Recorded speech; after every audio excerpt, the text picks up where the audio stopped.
संभाजी महाराज, वीरता और बलिदान की गाथा। संभाजी महाराज का जन्म 14 मई 1657 को हुआ था। वे शिवाजी महाराज और उनकी पत्नी सईबाई के पुत्र थे। बचपन से ही उन्हें राजनीति और युद्ध कौशल की शिक्षा दी गई, लेकिन जब उनकी माता का देहांत हुआ तो उनकी परवरिश राजमाता जीजाबाई के हाथों हुई। संभाजी महाराज बचपन से ही बुद्धिमान, साहसी और निर्भीक थे। उन्होंने संस्कृत, मराठी, फारसी और कई अन्य भाषाओं में गहरी रुचि ली। उन्हें राजनीति और युद्ध विद्या की शिक्षा दी गई थी और कम उम्र में ही वे योद्धा बन गए। संभाजी महाराज और औरंगजेब का संघर्ष जब 1680 में शिवाजी महाराज का देहांत हुआ, तब मराठा साम्राज्य की गद्दी संभाजी महाराज को मिली। उनकी सौतेली मां सोयराबाई चाहती थीं कि उनका पुत्र राजा राम सिंहासन पर बैठे, लेकिन संभाजी महाराज ने अपने साहस और बुद्धिमानी से इस षड्यंत्र को विफल कर दिया। संभाजी महाराज को अपने शासनकाल में सबसे बड़ी चुनौती मुगल सम्राट औरंगजेब से मिली। औरंगजेब ने मराठा साम्राज्य को नष्ट करने के लिए कई प्रयास किए, लेकिन संभाजी महाराज ने हर बार उसका डटकर सामना किया। उन्होंने मुगलों के कई आक्रमणों को नाकाम किया और अपनी वीरता से मराठा साम्राज्य को बचाए रखा। संभाजी महाराज केवल युद्ध कौशल में ही नहीं, बल्कि अपनी रणनीति और तेज दिमाग के लिए भी प्रसिद्ध थे। उन्होंने अपने शासनकाल में मराठा साम्राज्य को और मजबूत किया।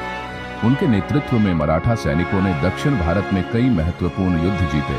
गिरफ्तारी और बलिदान। संभाजी महाराज का जीवन कठिनाइयों और संघर्षों से भरा था, लेकिन उन्होंने कभी भी अपने आदर्शों से समझौता नहीं किया।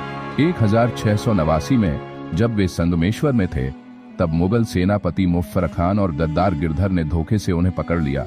औरंगजेब ने उन्हें इस्लाम कबूल करने के लिए मजबूर किया, लेकिन उन्होंने अपनी मराठा संस्कृति और धर्म को नहीं छोड़ा। औरंगजेब ने उन पर अमानवीय अत्याचार किए, लेकिन संभाजी महाराज अपनी प्रतिज्ञा पर अडिग रहे। उन्होंने कहा, मराठा सिर झुका सकता है, लेकिन किसी के आगे झुक नहीं सकता। इससे क्रोधित होकर औरंगजेब ने उन्हें 21 दिनों तक यातनाएं दी और अंत में 11 मार्च 1689 को उनकी हत्या कर दी गई। उनका यह बलिदान मराठा इतिहास में अमर हो गया। संभाजी महाराज की विरासत। संभाजी महाराज का जीवन संघर्ष और वीरता का प्रतीक था।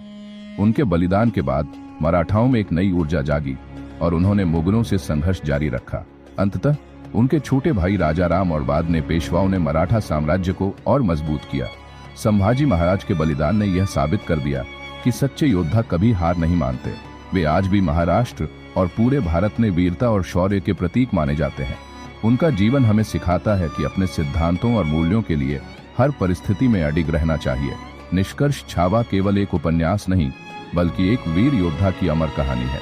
संभाजी महाराज का बलिदान भारत के इतिहास में स्वर्णाक्षरों में लिखा गया है। वे केवल एक राजा नहीं, बल्कि एक प्रेरणा है, जिन्होंने अपने धर्म, संस्कृति और मातृभूमि की रक्षा के लिए अपने प्राणों की आहुति दे दी।